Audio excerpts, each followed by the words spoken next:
Hello बच्चों, good morning, good evening and good afternoon. चलिए, तो मैं हूं विकास सर और ये हम सबका चैनल विद्यास्थली वाले सर पे आ गए। हम अगला चैप्टर लेकर के, आपका इंतजार हुआ खत्म और आ गया है अगला चैप्टर ऑफ केमिस्ट्री और उसका नाम है केमिकल काइनेटिक्स। ठीक है, और ये फर्स्ट लेक्चर है केमिकल काइनेटिक्स का। केमिकल काइनेटिक्स एनसीईआरटी का 4th चैप्टर है।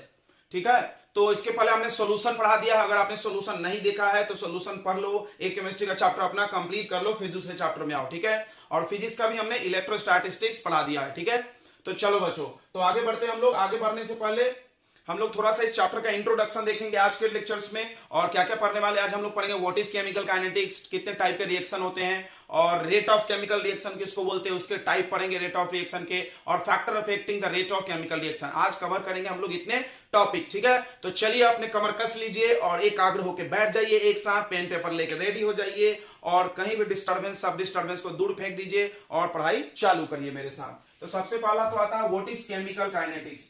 केमिकल मतलब तो समझता हो केमिकल रिएक्शन। काइनेटिक्स वर्ड का मतलब होता है मूवमेंट। मूवमेंट, काइनेटिक्स मतलब मूवमेंट। मतलब एक्चुअली इसमें क्या होगा, इस चैप्टर में बेसिकली केमिकल रिएक्शन किस तरह से मूव करता है, कितने स्पीड में चलता है, उसके बारे में पढ़ना है। तो केमिकल काइनेटिक्स क्या है, तो एक ब्रांच है केमिस्ट्री का which deals about the rate of chemical reaction या स्पीड ऑफ केमिकल रिएक्शन। ठीक है, तो केमिकल काइनेटिक्स का डेफिनेशन है the branch of chemistry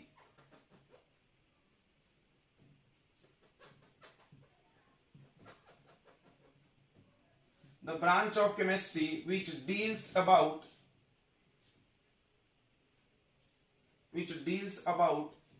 rate. Rate मतलब याद रखना, अगली बार हम नहीं लिखेंगे, आप पहली बार लिख रहे हैं। रेट मतलब speed, speed of chemical reaction. ठीक है, इट्स कॉल्ड केमिकल काइनेटिक्स। ठीक है, और उसके फैक्टर वैक्टर सब पढ़ना होता है।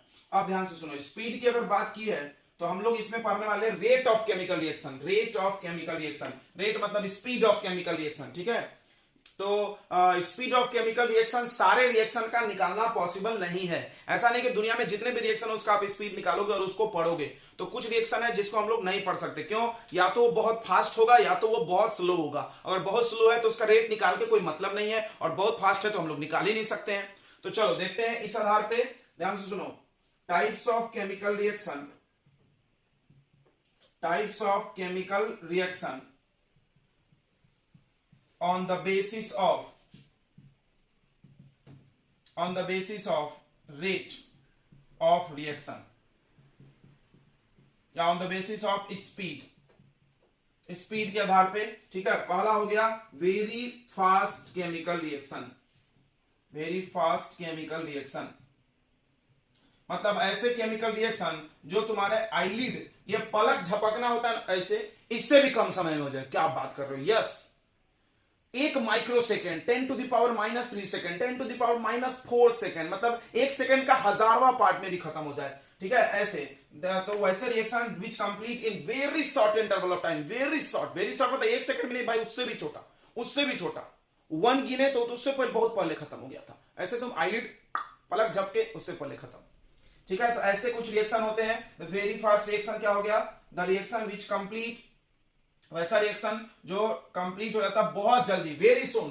तो we can not determine rate of reaction for that kind of reaction. उन रिएक्शन में हम लोग रेट ऑफ रिएक्शन नहीं निकाल सकते। ठीक है, तो gate completed very soon. Very soon मतलब इन फ्यू मिली सेकेंड्स,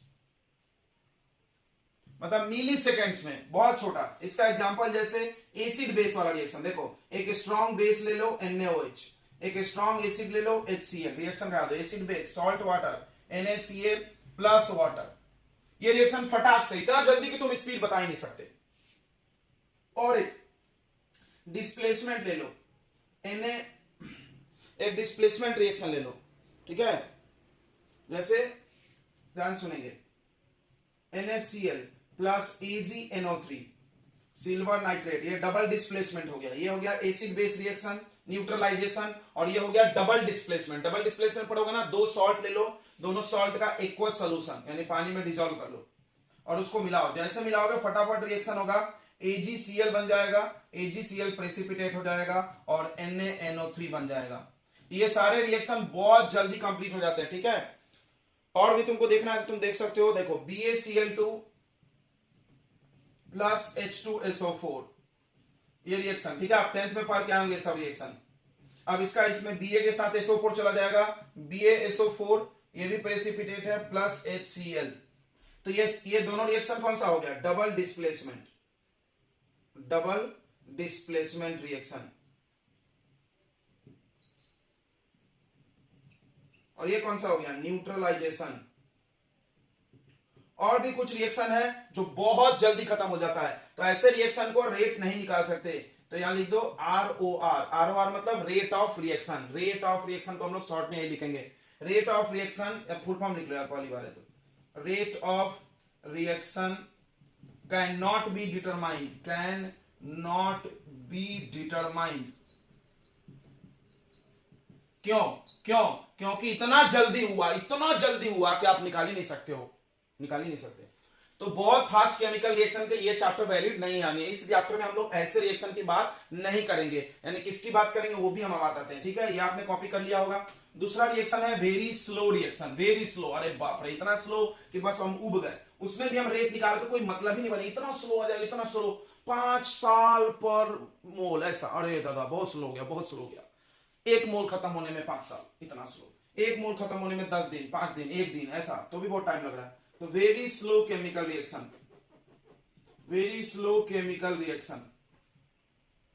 ऐसा chemical reaction which takes place very slowly.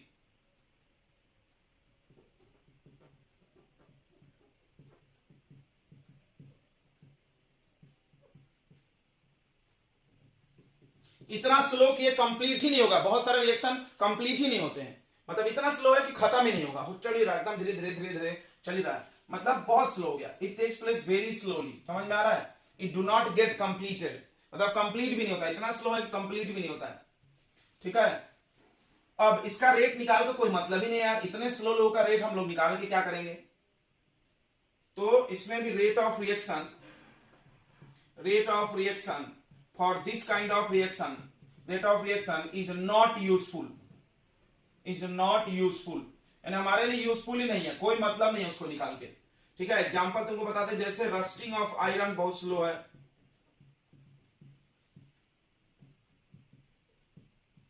या किसी चीज को जमीन में दबा दो वो डिकम्पोजिशन हो रहा, वो भी बहुत स्लो है। फॉर्मेशन ऑफ कोल ले लो, कोयला का निर्माण, बाप रे कितना स्लो होता है, लाखों साल लग जाता है।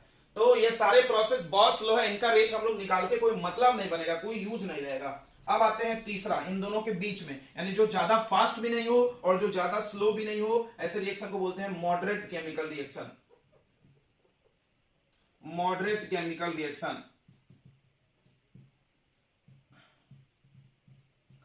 केमिकल रिएक्शन मतलब जिसका टाइमिंग क्या हो, फाइनाइट हो, कुछ सफिशिएंट टाइम लगे। द रिएक्शन which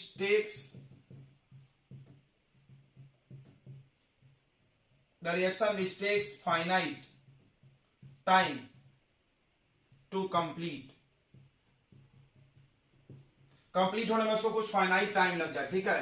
तो इसमें rate of reaction can be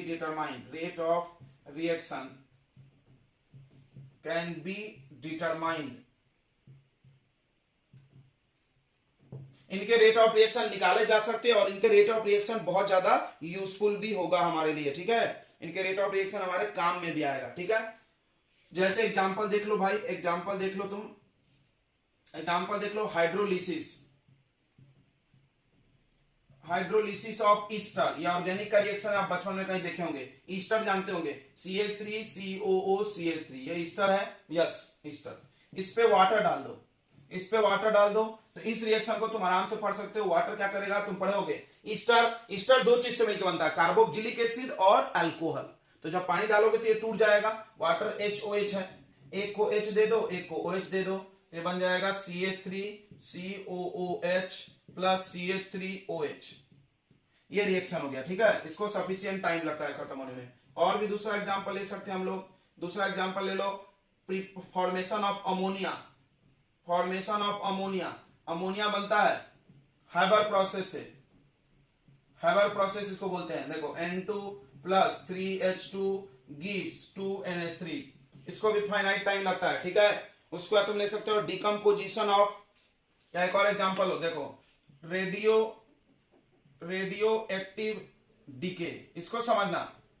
तो रेडियो एक्टिव तुम नाम सुने होगे शायद 11th में, नहीं सुने तो सुन लो। वैसा प्रोसेस जिसमें कुछ रेडिएशंस बाहर निकले उसको बोलते हैं radio active process. Alpha beta gamma निकलता है, अपने आप होता है, स्पॉन्टेनियस होता है, अपने आप होने वाला एक प्रोसेस है। कोई न्यूक्लियस ऐसे होते हैं जो अनस्टेबल होते हैं, अस्थायी होते हैं, वो टूट टूट के रेडिएशन फेंकते हैं, अल्फा बीटा गामा। तो रेडियो एक्टिव डीके जो होता है वो भी तुम्हारा मॉडरेट टाइप का केमिकल रिएक्शन है, मतलब उसका रेट निकालना संभव है। जैसे मेरे पास यूरेनियम है, यूरेनियम का एटॉमिक नंबर 92 और 238 मास नंबर, इसमें से एक अल्फा निकल गया। अल्फा के बारे में तुम सुनोगे हीलियम, हीलियम को ही अल्फा बोलते हैं, जिसका एटॉमिक नंबर 2 है और मास नंबर 4, इसी को अल्फा बोलते हैं। ये निकल गया, तो बताओ कितना बचेगा, 234, और ये कितना हो जाएगा 90 एटॉमिक नंबर किसका है, थोरियम का। तो ये एक रेडियो एक्टिव डीके है, रेडियो एक्टिव डीके है। चलो ये अल्फा निकल गया। बीटा याद रखना, अल्फा अल्फा समझ में आ गया। अल्फा क्या होता है, हीलियम, तो बचपन में पढ़ोगे 9th में। तो ये रेडियो एक्टिव डीके जो होते हैं, कोई भी रेडियो एक्टिव चीज टूटता है तो वो मॉडरेट टाइप का होता है, और उसमें हम लोग रेट ऑफ केमिकल रिएक्शन निकाल सकते हैं और उसको हम लोग पढ़ सकते हैं, ठीक है। तो और भी बहुत सारे एग्जांपल हैं, हमने कुछ लिखा। जैसे अगला ब्रेकिंग ऑफ हाइड्रोजन पेरोक्साइड, तुमने सुना होगा H2O2, 2 मॉलिक्यूल, ये टूटता है तो क्या बनता है, 2 बार H2O प्लस O2, पढ़े होंगे। ये बहुत फेमस रिएक्शन 11th का, हाइड्रोजन पेरोक्साइड, राइट, एंटीसेप्टिक है, वो कहीं कट पट जाता है तो लगाते हैं। उसको सनलाइट में कभी नहीं छोड़ना चाहिए, खुले लाइट में, क्यों, क्योंकि वो पानी बन जाता है, देखो।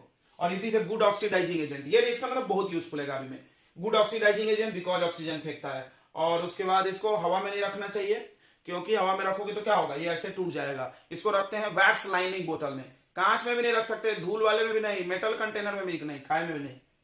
बहुत इंपॉर्टेंट रिएक्शन है। चलो आप पढ़ेंगे 11th में हाइड्रोजन चैप्टर, तो आप एक बार पढ़ लेना, ये रिएक्शन वहां मिलेगा। तो चलो इतनी चीजें पढ़ लिए, ये हो गया थोड़ा सा बेस प्लेटफॉर्म, यानी इस चैप्टर में हम लोग इन रिएक्शंस के बारे में बात करेंगे और इन्हीं को पढ़ने वाले हैं, ठीक है बच्चों। तो चलो सबसे पहले हम लोग आते हैं, इस चैप्टर का नाम है केमिकल काइनेटिक्स। काइनेटिक्स का मतलब rate of reaction, speed of reaction निकालना है अपने को। तो अपन देखते हैं फॉर्मूला कैसे निकलता है स्पीड। स्पीड से तुमको याद आ रहा होगा, बचपन में तुम स्पीड का फॉर्मूला पढ़ोगे, डिस्टेंस अपॉन टाइम। यानी कोई ऑब्जेक्ट है, ध्यान से समझना मेरे बात को, कोई ऑब्जेक्ट है और वो मूव कर रहा है, तो क्या चेंज हो रहा है, उसका डिस्टेंस चेंज हो रहा है, डिस्टेंस चेंज हो रहा है, उसको टाइम से डिवाइड करो तो निकलता था स्पीड ऑफ ऑब्जेक्ट। अब हमको स्पीड ऑफ रिएक्शन निकालना है। तो रिएक्शन जब होता है, तुमने देखा होगा रिएक्शन में 2 लोग होते हैं, रिएक्शन में होता है रिएक्टेंट होता है और उससे प्रोडक्ट बनता है, सब लोग ये जानता होगा, रिएक्टेंट और प्रोडक्ट। रिएक्टेंट जो हम डालते हैं, प्रोडक्ट जो बाद में निकलता है नया फॉर्म होके। तो रिएक्टेंट की बात तुमको पता होगा कि कंसंट्रेशन ऑफ रिएक्टेंट टाइम के हिसाब से घटता है, सबको पता है कि concentration of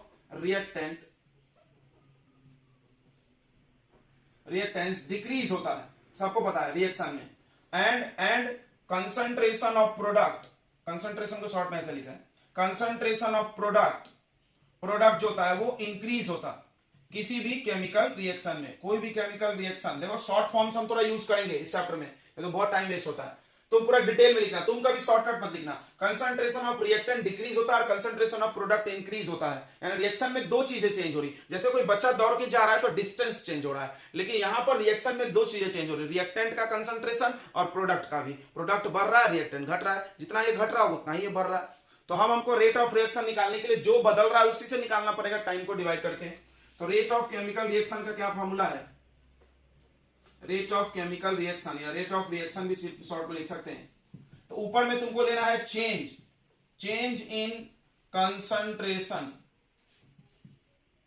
change in concentration of reactants का भी कंसंट्रेशन चेंज हो सकता है या प्रोडक्ट, और लिखा हमने, और मतलब कोई दोनों में से एक लेना, दोनों एक साथ नहीं, रिएक्टेंट और प्रोडक्ट का कंसंट्रेशन, और नीचे लेना है टाइम टेकन या time interval.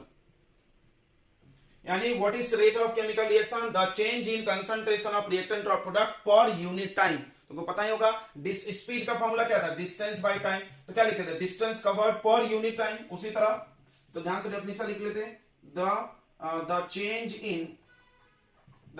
In concentration of product of reactants or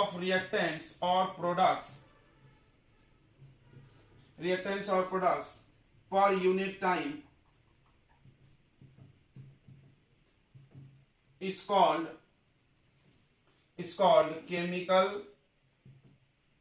rate of chemical reaction.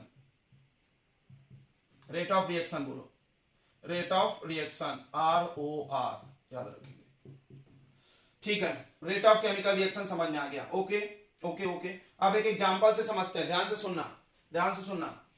तो रेट ऑफ केमिकल रिएक्शन को, जैसे हमारे पास रिएक्टेंट को हम R लिखेंगे और प्रोडक्ट को लिखेंगे P, तो अब इसको हम शॉर्ट में देखो, rate of reaction is equal to change लिखेंगे। चेंज को हम लोग क्या लिखते हैं, डेल्टा।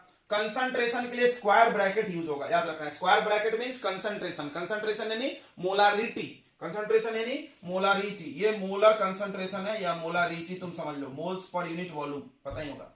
तो change in concentration of reactant के लिए R ले लो, डिवाइडेड बाय टाइम के लिए डेल्टा T, या मतलब प्रोडक्ट से भी निकाल सकते हैं, तो डेल्टा P यानी change in concentration of product per unit time. अब यहां लगाते हैं माइनस और यहां लगाते हैं प्लस। क्यों माइनस प्लस लगाते हैं, ध्यान से समझेंगे।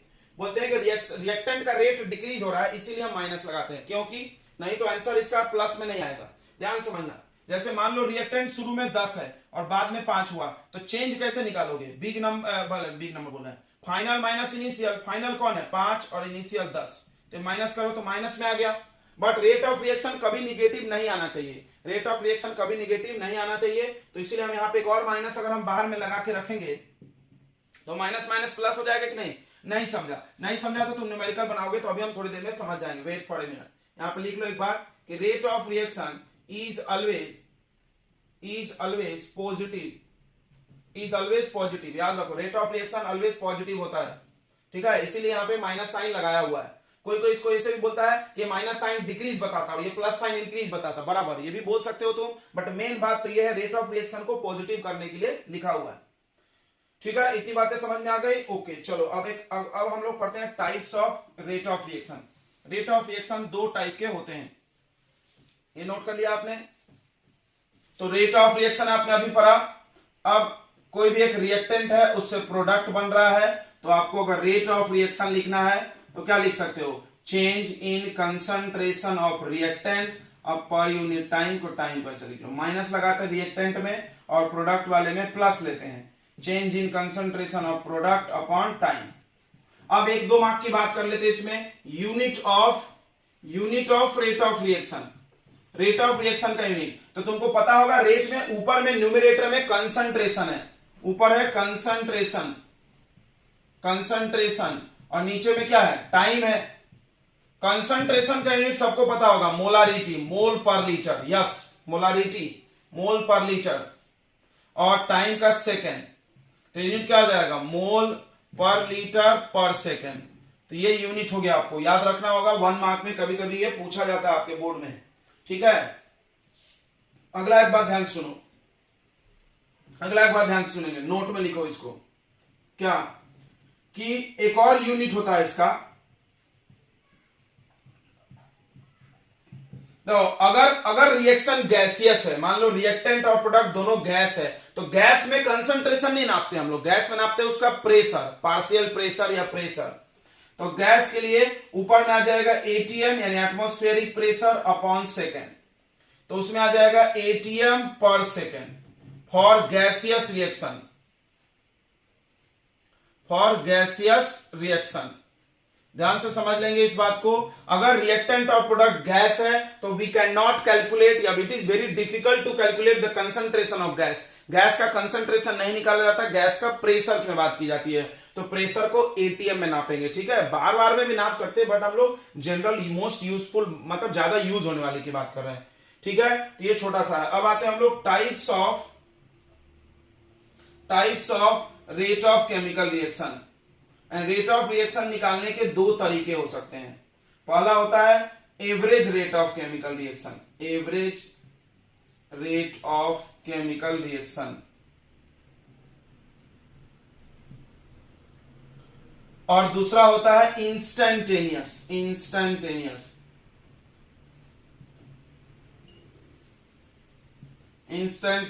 Rate of chemical reaction. ध्यान से समझेंगे, एवरेज और इंस्टेंटेनियस। तो एवरेज कैसा होता है हमें मिटा के बताते हैं, नोट कर रहे हैं ना आप लोग, नोट्स लिखते जाएं साथ साथ में। तो average rate of chemical reaction कैसा होता है, ध्यान से देखेंगे। पहला, average rate of reaction, ROR लिखते हैं। एवरेज रेट ऑफ रिएक्शन कैसे होगा, जैसे कोई रिएक्टेंट है और उससे प्रोडक्ट बन रहा है, कोई रिएक्टेंट है उससे प्रोडक्ट बन रहा है, तो अगर हम रेट ऑफ रिएक्शन एवरेज वाला निकालेंगे, यानी अगर हम बात करें एवरेज रेट ऑफ रिएक्शन, तो हम टोटल चेंज इन कंसंट्रेशन लेंगे, total change in concentration of reactant upon total time, ठीक है। और प्रोडक्ट के लिए भी total change in concentration of product per unit time, ठीक है। तो एवरेज के लिए क्या होगा, एवरेज के लिए डेफिनेशन होगा द टोटल, या द टोटल मत लिखो, the change in concentration of reactants और प्रोडक्ट, रिएक्टेंट और product for finite interval of time. इसको समझना, finite interval of time is called average rate of reaction.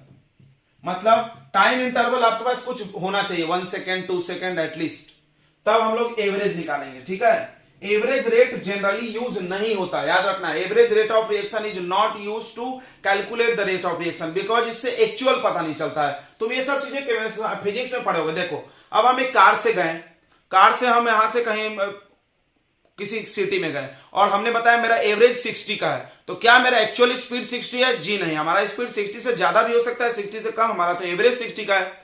जी हाँ, तो एवरेज से कभी भी एग्जैक्ट पता नहीं चलता है कि क्या था, किस समय क्या क्या था, इसलिए average is not generally use, average का इस्तेमाल नहीं होगा। ज्यादातर इस्तेमाल होता है इंस्टेंटेनियस का, ध्यान से देखेंगे, instantaneous.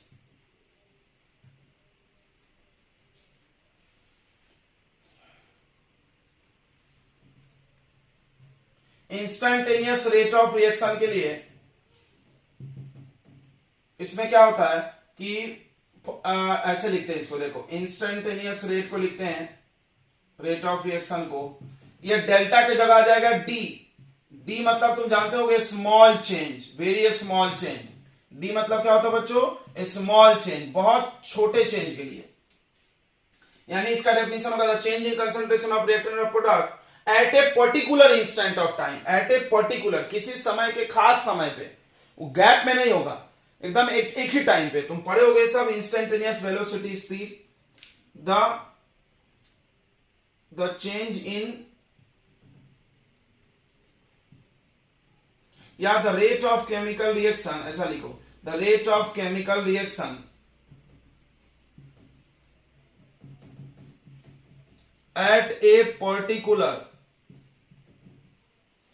a particular instant of time is called instantaneous। ध्यान से सुनेंगे, ध्यान सुनेंगे। इंस्टेंटेनियस में टाइम इंटरवल बहुत कम होता है, तो for instantaneous rate time interval is very less.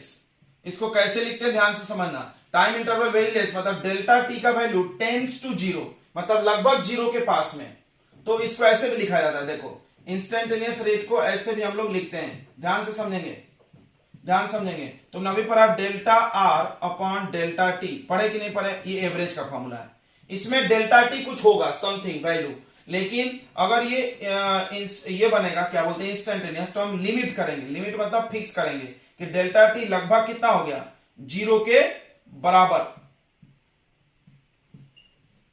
ऐसा। अब ये क्यों लिखा है? ये बता रहा है कि डेल्टा टी बहुत कम है, बहुत कम, इंटरवल नहीं है।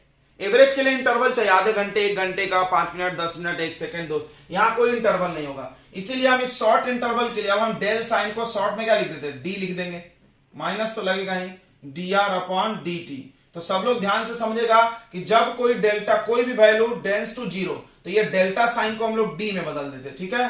और इसका मतलब होता है डिफरेंशिएशन, यानी डिफरेंशिएशन करेंगे रेट को विथ रिस्पेक्ट टू टाइम तो हमको इंस्टेंटेनियस रेट निकलेगा। ध्यान से समझना, इसको differential rate of chemical reaction भी बोलते हैं। यानी अब रेट ऑफ रिएक्शन का आपके पास एक फॉर्मूला आ गया, minus D R upon D T, या प्रोडक्ट में लिखोगे तो डीपी। देखो ये कंसंट्रेशन लिखना जरूरी है। डी मतलब चेंज ही होता है, ध्यान समझना। डी मतलब differential change, very small change.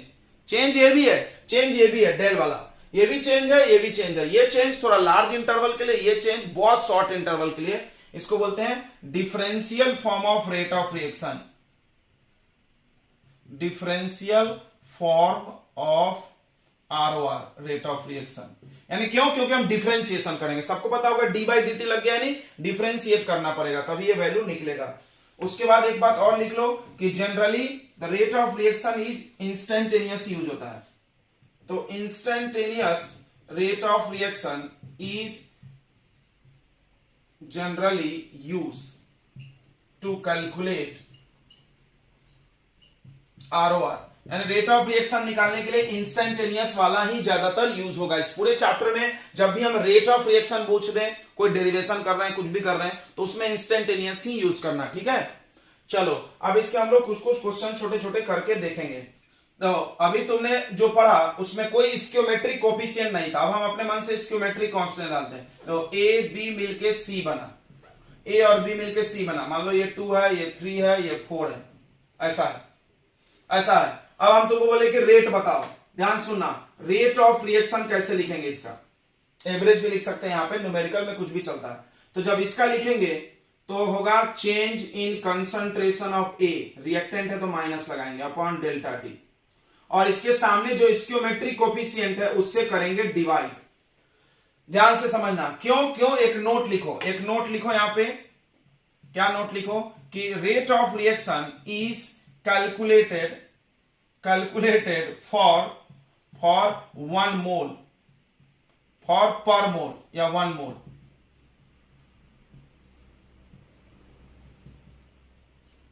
ये नहीं समझेगा आपको, फिर भी हम कोशिश करते। मतलब सुनो, 1 मोल अगर ए खत्म होता तो ये आता, तो 2 मोल का हम निकाल रहे हैं। अगर तुमने ये नहीं लिखा तो ये तो 2 मोल का हो गया, तो 1 मोल का निकालने के लिए इसको हाफ सेट करेंगे। नहीं समझा? ए घट रहा है, ए के सामने 2 लिखा है, मतलब 2 मोल घटेगा। तुम केमिस्ट्री तो इतना पढ़ोगे, सामने जो लिखा है वो मोल बताता है। तो अगर हम पूछे ए कितना मोल घटेगा, तो एक बार में 2 मोल, 2 मोल घटेगा। तो 2 मोल से का तुम रेट निकालोगे। अगर इससे निकलेगा तो 2 मोल का निकलेगा, मतलब वो 2 मोल घट रहा है। तुम इस बिना डिवाइड के निकाले तो 2 मोल का रेट निकलेगा। लेकिन हमने बोला नहीं, हमको तो 1 मोल का चाहिए, तो क्या करोगे? 2 से डिवाइड। थोड़ा सा फीलिंग आया होगा? नहीं आया तो चलो अगली बात बताते हैं कि जो रेट ऑफ रिएक्शन है वो डिपेंड करता है, डिपेंड्स ऑन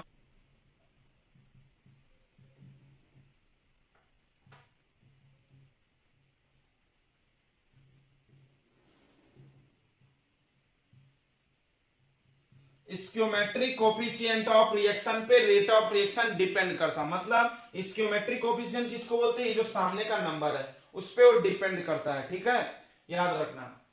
तो इससे भी रेट निकालो तो कुछ आंसर आएगा, या तुम चाहो, देखो हमने रिएक्शन डेफिनेशन लिखा था, the change in concentration of reactant, यानी एक रिएक्टेंट लेना है एक बार में, पूरे नहीं ले लेना है, या प्रोडक्ट, एक प्रोडक्ट, यानी बारी बारी से। इससे भी रेट निकाल सकते हैं, इससे भी, इससे भी। 3 लोग हैं तो तीनों से रेट निकल सकता है, 4 लोग हैं चारों से निकल सकता है। आंसर सेम ही आएगा, आंसर सेम ही आएगा। क्यों? ये घटेगा, ये घटेगा, ये बढ़ेगा। ये जितने स्पीड से घटेगा ये उतने स्पीड से बढ़ेगा भी।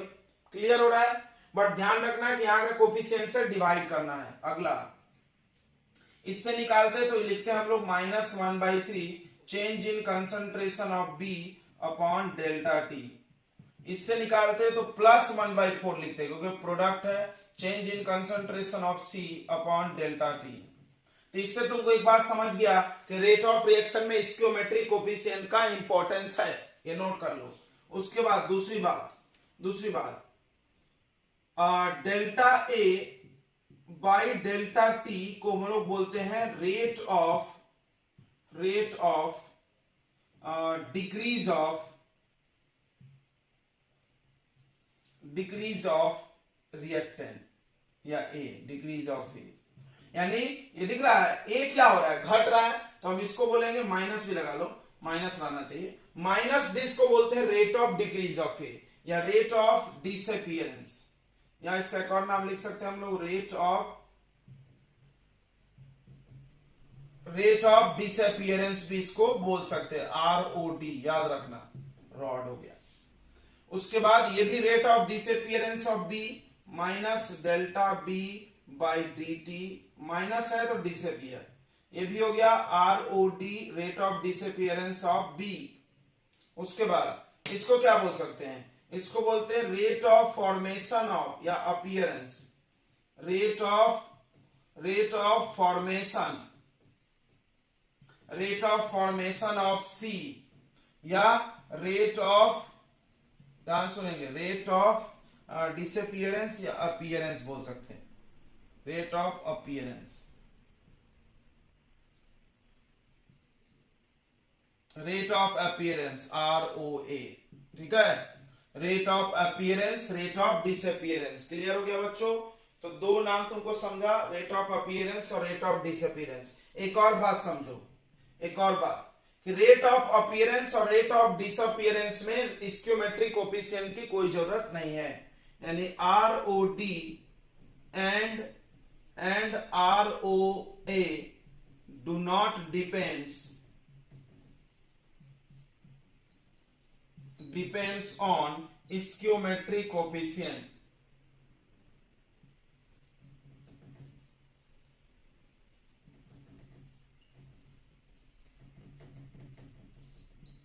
ठीक है, इतनी बात समझ में आई क्या? तो ये डिपेंड नहीं करता स्क्योमेट्रिक कोएफिशिएंट पे, ठीक है। चलो ये पूरी कॉन्सेप्ट क्लियर करने के लिए हम लोग को कुछ क्वेश्चंस करने होंगे, चलो करके देखते हैं, फिर क्लियर हो जाएगा। If rate of chemical reaction, if ROR is 2 mole per liter per second, find, ध्यान सुनना, R rate of appearance, rate of disappearance of A, पहला ये फाइंड करो। उसके बाद दूसरा rate of disappearance of B find करो। तीसरा rate of appearance of C find करो, ठीक है, तीनों का रेट। अब ध्यान सुनेंगे, ध्यान समझेंगे सब लोग। अगर हम आपको रेट ऑफ रिएक्शन का फार्मूला पूछे, इस रिएक्शन से रेट ऑफ रिएक्शन, तो रेट ऑफ रिएक्शन में स्क्योमेट्रिक कोएफिशिएंट की जरूरत पड़ेगी। तो रेट ऑफ रिएक्शन क्या होता है बताओ? इसका लिखेंगे तो क्या लिखेंगे, -12 delta A upon D T, delta T sorry. इसका लिखेंगे तो क्या लिखेंगे, -1/3 delta B upon delta T. इसका लिखेंगे तो क्या लिखेंगे, प्लस में 1/4 delta C upon D delta T. Okay, अब हमको ये पूछा है, ये पूछा है, ये पूछा और ये दिया हुआ है, तो एक एक करके इक्वेट करो। देखो तो ROR equal to -12 delta A by delta T लिख सकते हैं, यस लिख सकते हैं। ये दिया हुआ आपको, कितना दिया हुआ है बताओ, 2, और इसको 1/2 आगे कर लो और माइनस को इधर ही छोड़ देना। ये 2 इधर मल्टीप्लाई हो जाएगा, 2 2 जा 4 मोल पर लीटर पर सेकेंड, ये आ गया चेंज इन कंसंट्रेशन। इसको क्या बोलेंगे हम, RO rate of disappearance of A बोलेंगे कि नहीं बोलेंगे? यस, माइनस है तो डिसअपीयरेंस बता रहा है, और रेट ऑफ डिसअपीयरेंस ऑफ ए तो 4 निकला। समझा? रेट ऑफ रिएक्शन दिया था, ये 2 इधर आ गया तो निकल गया। सिर्फ हमको ये वैल्यू चाहिए, ये कोएफिशिएंट नहीं होना इसमें। अब बताओ, अब उसी तरह rate of disappearance of B निकाल लो, तो इसको इससे इक्वेट करो। तो फिर से rate of reaction equal to -1/3 delta B upon delta T. अब ये 3 इधर कर दो, रेट ऑफ रिएक्शन दिया है 2 और ये 3 इधर आ जाएगा, 2 × 3, समझ में आया? Minus delta B upon delta T, ये हो गया 6 मोल पर लीटर पर सेकेंड। ये क्या हो गया आपको, rate of disappearance of B, ठीक है, रेट ऑफ डिसअपीयरेंस दोनों का निकल गया। अब आते हैं अपीयरेंस वाला। अब इसको इससे भी इक्वेट कर सकते हैं, यानी ROR rate of reaction equal to 1/4 change in concentration of C upon delta T। ये फिर से दिया है 2 1/4 delta C upon delta T। ये इधर आ जाएगा, ये आ जाएगा 4 मोल पर लीटर पर सेकेंड।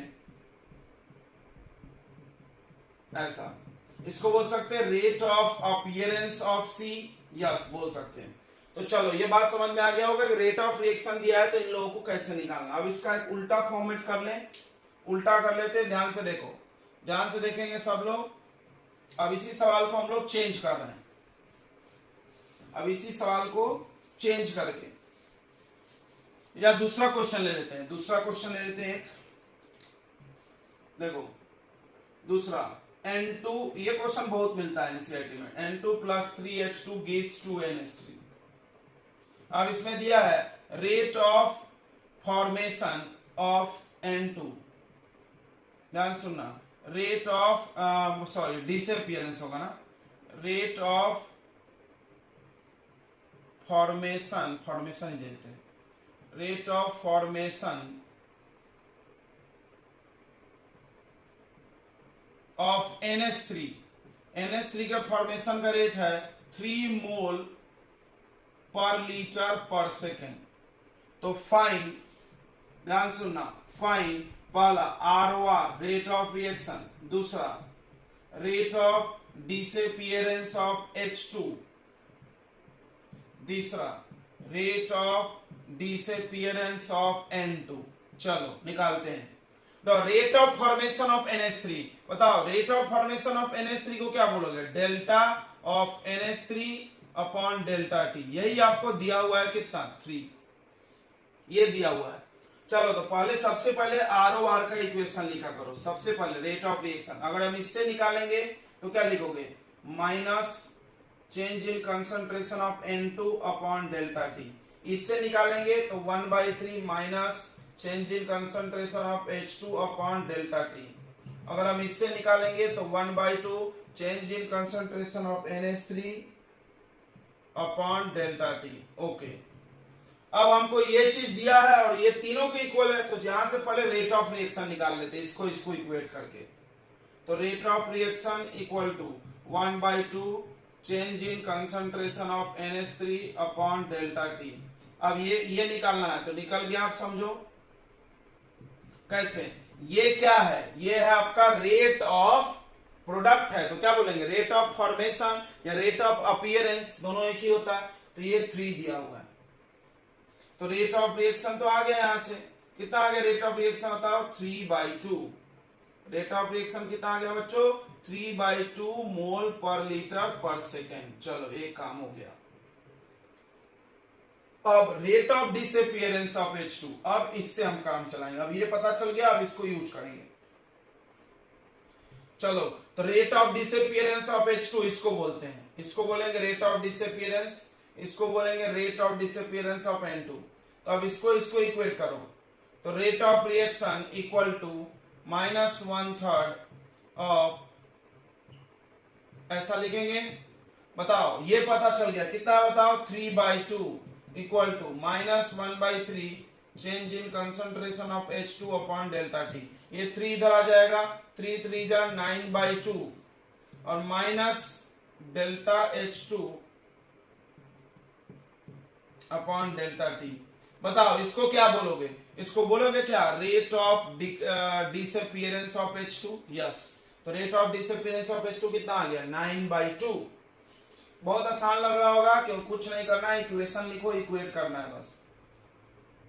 अब ध्यान से देखो, ध्यान से देखो। उसके बाद आपको पूछा है rate of disappearance of N2, इससे काम चलेगा। And rate of reaction equal to change in concentration of N2 upon delta T। ये कितना दिया आया था? बताओ 3/2। और ये है आपका rate of disappearance of N2 sorry. ये तो सेम आ गया बराबर, क्योंकि इसमें कोई स्टोइकोमेट्रिक कोएफिशिएंट नहीं है। तो तुमने एक बात समझ गया कि जब रेट ऑफ फॉर्मेशन और रेट ऑफ डिक्रीज निकालना है, डिक्रीज और फॉर्मेशन का रेट निकालते समय इस कोएफिशिएंट की जरूरत नहीं है, ये निकालना है। देखो, और अगर रेट चाहिए तो रेट में स्टोइकोमेट्रिक कोएफिशिएंट से डिवाइड करना पड़ेगा। यही चीज हमने नोट में लिखा था और आप लिख लो फिर से। नहीं लिखे थे तो क्या कि रेट ऑफ रिएक्शन डिपेंड करता है स्टोइकोमेट्रिक कोफिशिएंट पे, लेकिन rate of decrease of reactant और rate of formation of product depend नहीं करता है। ठीक है बच्चों, तो हम उम्मीद करते हैं आपको ये क्लियर हो गया होगा। एक क्वेश्चन और कर लेते हैं इसी में, तो थोड़ा सा चेंज हम लोग यहां कर सकते हैं कंसंट्रेशन में। तो एनसीईआरटी में ऐसे क्वेश्चन मिल जाएंगे। उन्होंने क्या किया है, ऐसा दिया है, एक टेबल बना बना के दिया, यहां पे दिया टाइम का वैल्यू और यहां पे दिया कंसंट्रेशन का वैल्यू। तो टाइम 0 सेकेंड है तो कंसंट्रेशन है N2 की बात कर रहे हैं, N2 concentration of N2। Time 0 second है तो N2 का कंसंट्रेशन है 5 मोल पर लीटर। ध्यान से देखना, कंसंट्रेशन दिया है, रेट नहीं दिया है, कंसंट्रेशन दिया है। फिर टाइम हो गया 10 सेकेंड, टाइम 10 सेकेंड हो गया तो ये हो गया 2 मोल पर लीटर, ऐसा। अब बोला है फाइंड रेट ऑफ रिएक्शन, दूसरा रेट ऑफ फॉर्मेशन या rate of appearance of NH3। बस दो ही निकाले, अभी बहुत है। ठीक है बच्चों, अब पूछा रेट ऑफ रिएक्शन। तो रेट ऑफ रिएक्शन क्या होता है, चेंज इन कंसंट्रेशन लेना पड़ेगा। देखो यहाँ पे N2 के लिए दिया हुआ है, तो हम लोग रेट ऑफ रिएक्शन का इक्वेशन लिखते हैं। रेट ऑफ रिएक्शन का इक्वेशन लिखते हैं, क्या है रेट ऑफ रिएक्शन का इक्वेशन, इससे लिखोगे तो minus change in concentration of N2 upon delta T. तो हम इसी से निकालेंगे, इसको बाद में लिखेंगे, कोई जरूरत नहीं है अभी। अब देखो चेंज कैसे निकलता है, फाइनल माइनस इनिशियल। ध्यान से समझना, फाइनल कितना है 2 मोल, इनिशियल कितना है 5 मोल। इसमें क्या किया, ये नहीं दे करके कंसंट्रेशन दिया, अंतर समझना। इसके पहले हम जो क्वेश्चन देते पूरा देते थे, उसके यूनिट में सेकंड भी था, तुमने देखा था मोल पर लीटर पर सेकंड में वैल्यू देते थे हम, यानी पूरा दे दिया हमने, ये पूरा फ्रैक्शन। अभी सिर्फ न्यूमरेटर अलग दे रहे, डिनोमिनेटर अलग, डिवाइड करके बना लो ना यार। अपॉन टाइम कितना 10 सेकेंड, तो ये कितना आ गया बताओ, ये आ गया। अब ध्यान समझना, ये -3 आ गया अपॉन 10, तो माइनस माइनस प्लस हो गया 3/10 यानी 0.3 मोल पर लीटर पर सेकेंड। समझ गया, यस। अब एक चीज फील कर लो, हम तुमको माइनस वाला कॉन्सेप्ट देखो, रिएक्टेंट हमेशा डिक्रीज होता है, तो ये माइनस क्यों लगाया है, ताकि ये माइनस में आंसर नहीं आए। मान लो ये माइनस नहीं रहता तो आंसर तुम्हारा निगेटिव आता कि नहीं आता, क्योंकि रिएक्टेंट हमेशा घटेगा और हम चेंज निकालते। देखो चेंज का ये रूल है कि फाइनल में से इनिशियल माइनस होगा, चाहे वो कम हो चाहे वो ज्यादा हो। तो फाइनल मैंने बाद वाला और इनिशियल पहले वाला, इसमें से इसको जब माइनस करेंगे, छोटे में से बड़ा को माइनस करोगे रिएक्टेंट के लिए, क्योंकि रिएक्टेंट घटता है, रिएक्टेंट घटता है, घटेगा मतलब फाइनल वाला कम होगा और इनिशियल वाला ज्यादा, तो ये कम है और ये ज्यादा। तो अगर छोटे नंबर में से बड़े नंबर को माइनस करोगे तो ऑलवेज निगेटिव आएगा। उसी निगेटिव को पॉजिटिव बनाने के लिए उन्होंने बोला एक और माइनस लगा लो, माइनस माइनस प्लस। तो इसीलिए ये बात समझ में आ गया हो कि rate of reaction is always positive, हमेशा पॉजिटिव होता है। इसको पॉजिटिव बनाने के लिए हम माइनस लगाया हुआ है। कुछ लोग ऐसा बोलता है कि माइनस डिक्रीज बताता है, बराबर वो बताता है, बट एक्चुअल मेन माइनस का यूज यही है। तो चलो ये रेट ऑफ रिएक्शन निकल गया। पूछा rate of appearance of NH3। अब NH3 की बात की, तो अब रेट ऑफ रिएक्शन को NH3 में लिख के देखो। रेट ऑफ रिएक्शन अगर हम NH3 से लिखेंगे तो क्या लिखेंगे, 1/2 change in concentration of NH3 upon delta T. ये तो पता चल गया कितना 0.3।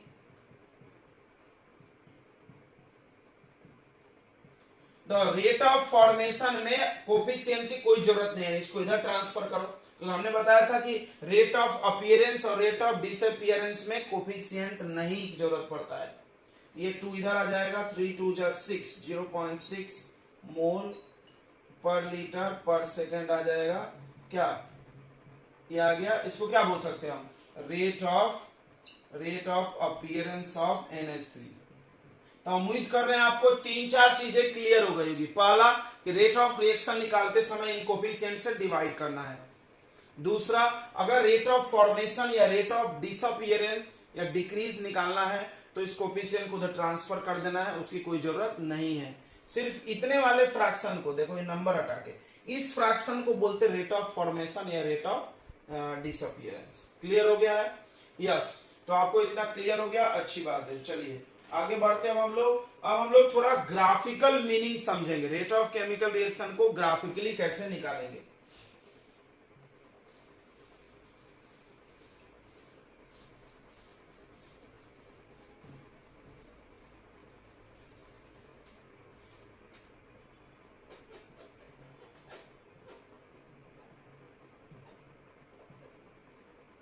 तो graphical calculation of ROR, rate of reaction. तो सबको पता है कि अगर हम ग्राफ बनाए कंसंट्रेशन और टाइम के बीच, टाइम ले लिए सेकंड में और इधर ले लिए कंसंट्रेशन। कंसंट्रेशन सबको समझता होगा, मोलारिटी, मोलारिटी का यूनिट क्या होगा, मोल पर लीटर। अगर हम रिएक्टेंट की बात करें तो रिएक्टेंट का कंसंट्रेशन टाइम के हिसाब से घटता है, ऐसा ग्राफ बनेगा। ये ग्राफ क्या बता रहा है कि concentration of reactant decreases, concentration of reactant decreases with respect to time, इसलिए ग्राफ ऐसा बना है। अब आपको हम बोले इससे रेट निकालो, तो ध्यान से समझना, दो रेट है आपके पास, एक है इंस्टेंटेनियस, दूसरा एवरेज। एवरेज रेट निकालने के लिए आपको क्या करना है, कोई भी दो टाइम इंटरवल के बीच पूछा जाएगा। मान लो ये 0 है, ये टाइम t1 है और ये टाइम है t2। तो आपको क्या करना है, तो यहां पर कुछ कंसंट्रेशन होगा, मान लो कंसंट्रेशन यहां पे है C2 और यहां पे कंसंट्रेशन है C1। तो अगर फॉर एवरेज रेट, ध्यान सुनो, फॉर एवरेज रेट या रेट ऑफ रिएक्शन हम निकाल के दिखाते हैं आपको, एवरेज वाला। एवरेज रेट निकालोगे तो change in concentration of reactant लोगे माइनस लगा के, क्योंकि रिएक्टेंट के लिए लिख रहे हैं हम, और प्रोडक्ट डेल्टा टी। अब देखो चेंज कैसे निकलेगा, फाइनल माइनस इनिशियल, फाइनल कौन है C2 माइनस इनिशियल कौन है C1, दिख रहा है कम है, upon time T2 minus T1। यानी एवरेज रेट कैसे निकलेगा, आप दो टाइम इंटरवल के बीच ग्राफ का स्लोप निकाल लो, इसको स्लोप बोलते हैं ना, right. Y coordinate divided by X coordinate को स्लोप भी बोलते हैं। तो ये चीज ध्यान रखो कि रेट ऑफ रिएक्शन इज calculated by slope of concentration versus time graph। यानी कंसंट्रेशन और टाइम का जो ग्राफ बनाओगे उस ग्राफ का स्लोप निकाल लो। स्लोप जब निकाल लोगे तो उससे पक्का रेट ऑफ रिएक्शन निकल जाएगा, चाहे वो एवरेज निकले चाहे वो इंस्टेंटेनियस। तो एवरेज के लिए क्या करना है, तो for average rate of reaction, for average rate of reaction slope is calculated between two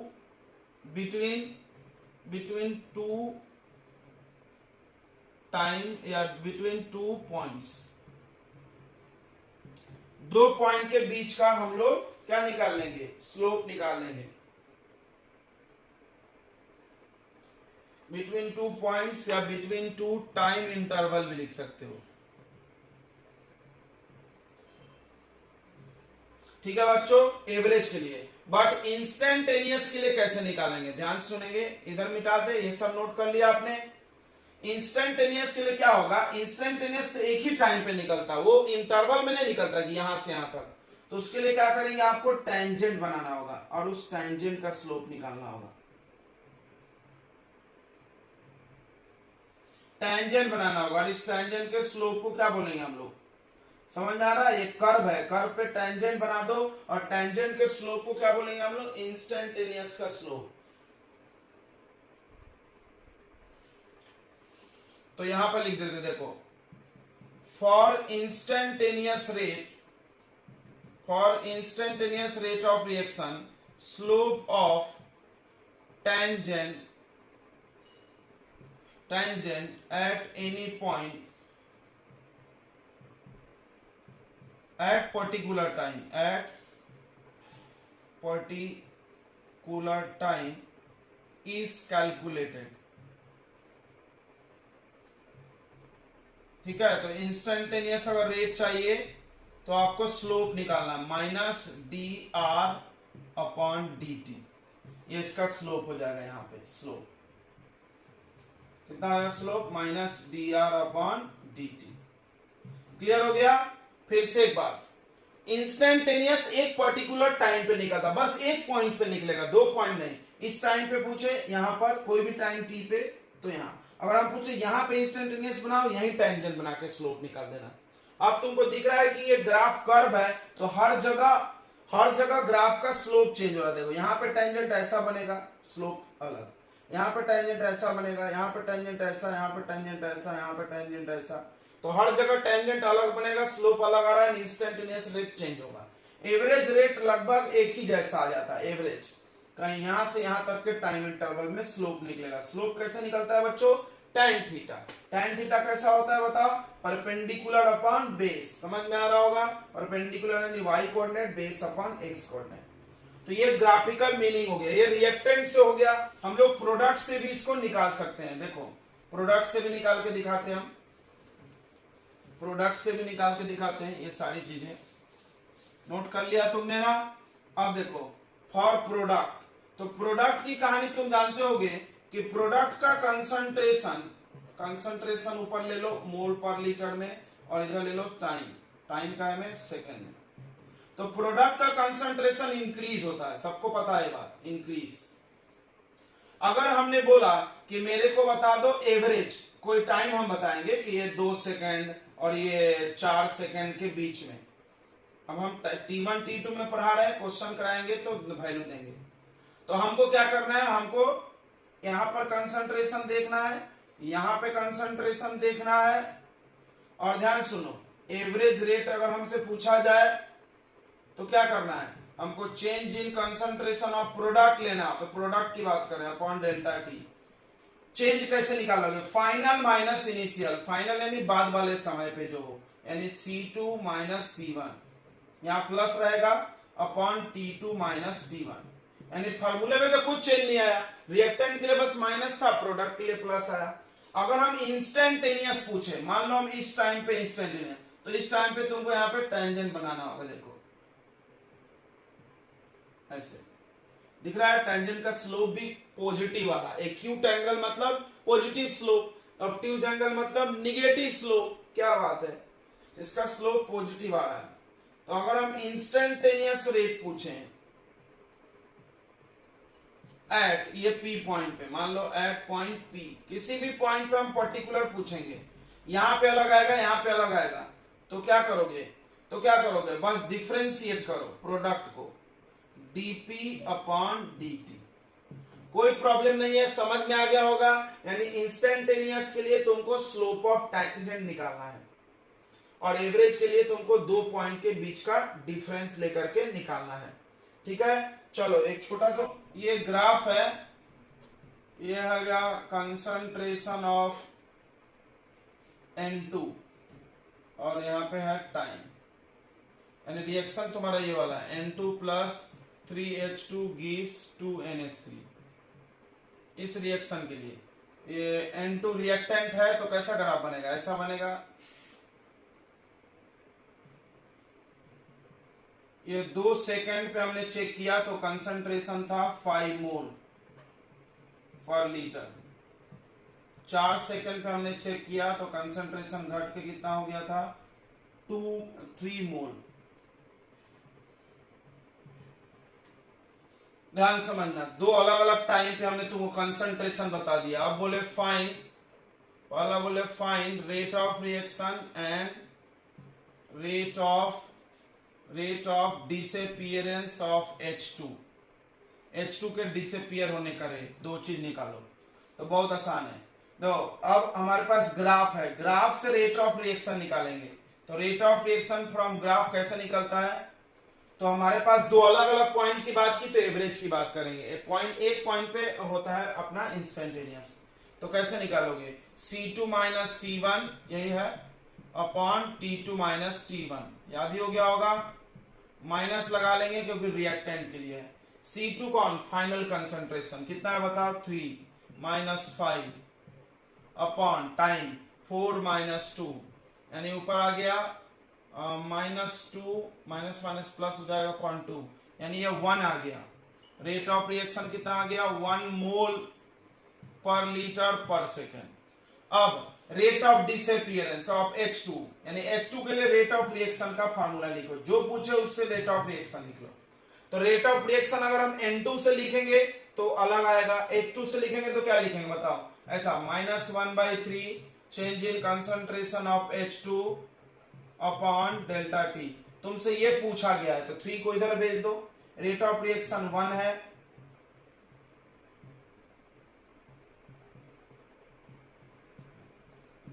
इस 3 को इधर भेज दो तो 3 आ जाएगा, और यहां बचेगा minus change in concentration of H2 upon delta T। इसी को क्या बोलेंगे हम, rate of disappearance of H2।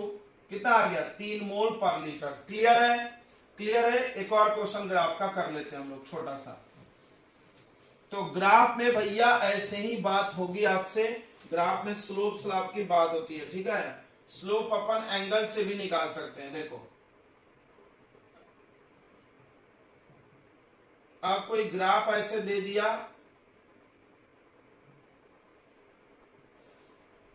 ध्यान से देखेंगे, ऐसे ग्राफ दे दिया और यहां पे टेंजेंट बना दिया और यहां पे एंगल दे दिया वो 30 डिग्री, ये टाइम, और ये हो गया A, कंसंट्रेशन ऑफ A। अब हमारे पास A plus 3B gives 2C, ऐसा रिएक्शन है, ऐसा रिएक्शन है।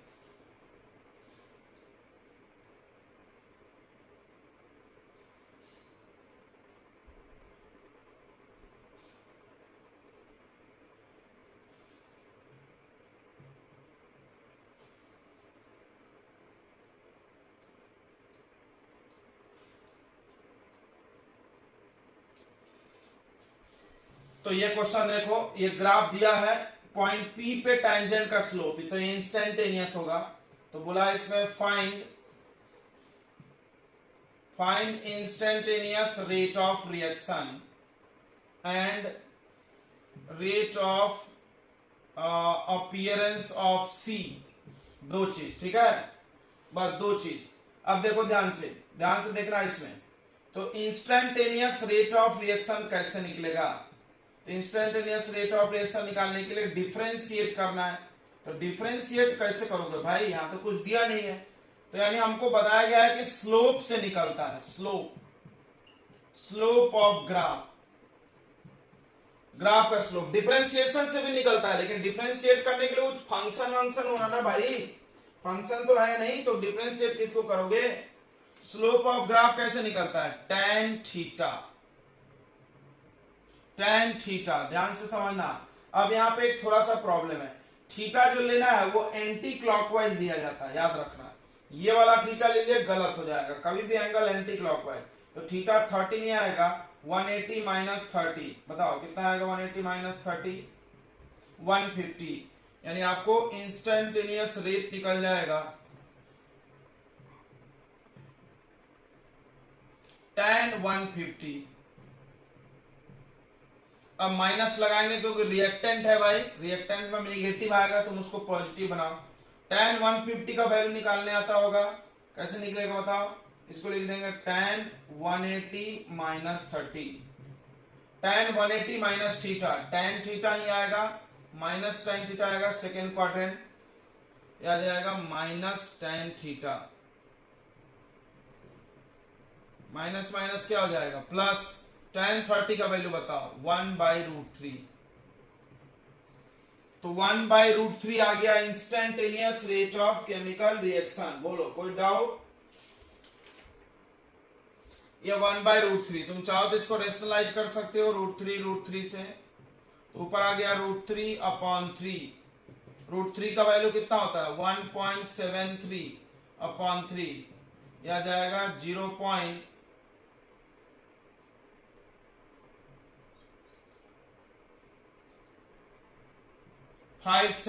मोल पर लीटर पर सेकेंड। अब इंस्टेंटेनियस रेट तो आ गया, अब हमको रेट ऑफ अपीयरेंस ऑफ सी। तो बताओ अगर हम रेट ऑफ रिएक्शन को सी के लिए लिखें तो क्या लिखेंगे, 1/2 चेंज इन, या डी में लिख सकते हो इंस्टेंटेनियस है तो डीसी अपॉन dt। इसको भी हम वही पढ़ेंगे, रेट ऑफ अपीयरेंस ऑफ सी। ये हमको पता है 0.57 इक्वल टू 1/2, और ये हो गया आपका रेट ऑफ अपीयरेंस ऑफ सी। बोलेंगे ना, कोफिशिएंट को छोड़ देते हैं, ये 2 इधर आ जाएगा और ये मल्टीप्लाई हो जाएगा,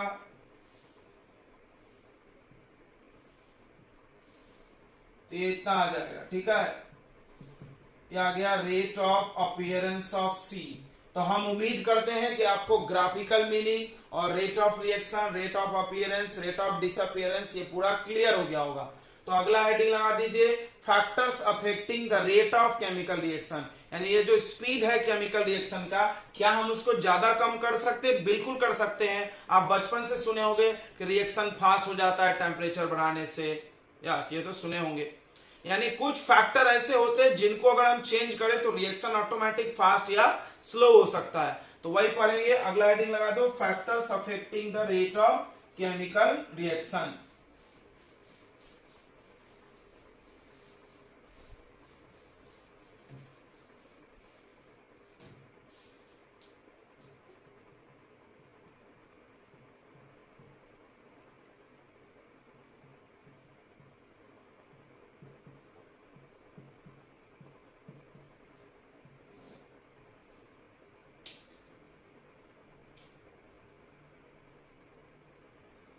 तो बहुत सारे फैक्टर्स हैं, जैसे सबसे पहला है कंसंट्रेशन, कंसंट्रेशन ऑफ रिएक्टेंट।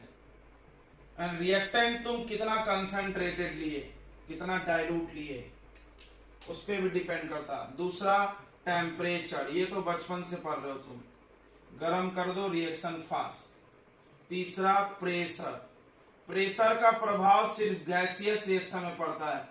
चौथा कैटलिस्ट, कैटलिस्ट सुने होंगे। पांचवा रेडिएशन लाइट, और 6 नंबर सरफेस एरिया। अगर सरफेस एरिया बढ़ा देंगे तो फास्ट केमिकल रिएक्शन हो जाएगा। ठीक है, तो इतने फैक्टर्स हैं जो रेट ऑफ केमिकल रिएक्शन को ये लेक्चर हो गया बहुत लंबा, तो हम लोग क्या कर रहे हैं कि इस फैक्टर्स को अगले लेक्चर में कंटिन्यू करेंगे। तो चलेगा ना? बिल्कुल चलेगा। फैक्टर्स को हम लोग नेक्स्ट लेक्चर में एक्सप्लेन भी करेंगे। उसके बाद अगले लेक्चर में आएगा रेट लॉ, जो कि the heart of this chapter, वो बहुत इंपॉर्टेंट है। Rate law and order of chemical reaction हम लोग अगले चैप्टर में पढ़ेंगे। ये छोटा सा चैप्टर है, ज्यादा से ज्यादा 4 या 5 लेक्चर में हो जाएगा फिनिश। चलिए ओके, तो आप पढ़ाई करते रहे, all the best and good luck.